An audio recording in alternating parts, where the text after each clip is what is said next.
DJ अरमान अदापुर।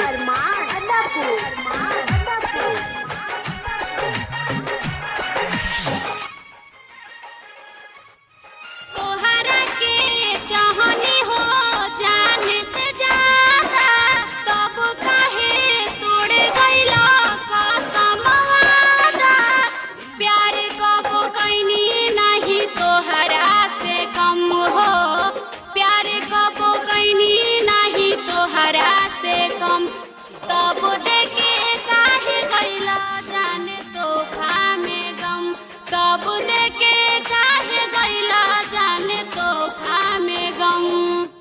तोहरा के चाहनी हो जान से ज्यादा, तब काहे तोड़ गइला कसम वादा।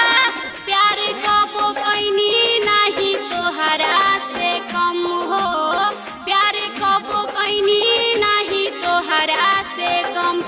तब देखे काहे गइला जान तोहफा में गम, तब देखे काहे गइला जान तोहफा में गम। डीजे अरमान अदापुर।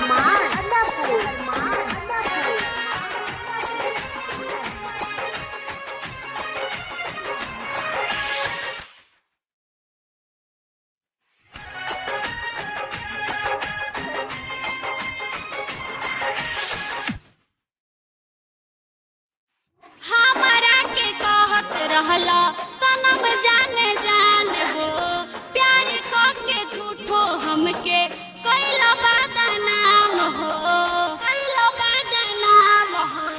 हमरा के कहत रहला सनम जान जान हो, प्यार क के झूठो हमके कइला बदनाम हो, प्यार क के झूठो हमके कइला बदनाम हो। कवन कसूरवा जान हमके बिसरला, कवन कइनी कमी की दूसरा के चाहला। कइला नहीं तनको तू हम पे रहम हो, कइला नहीं तनको तू हम पे रहम।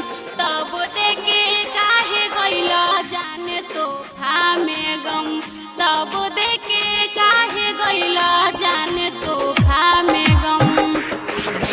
डीजे अरमान अदापुर।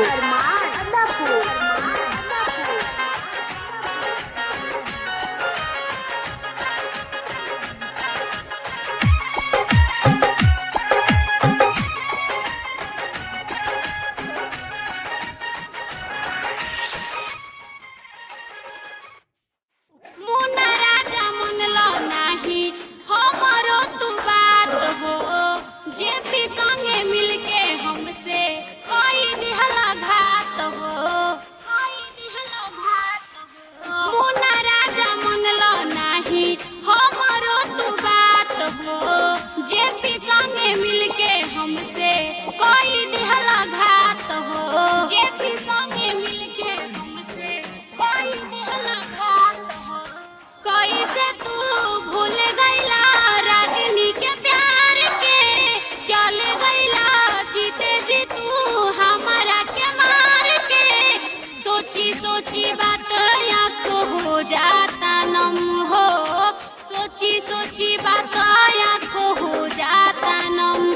तब देखे का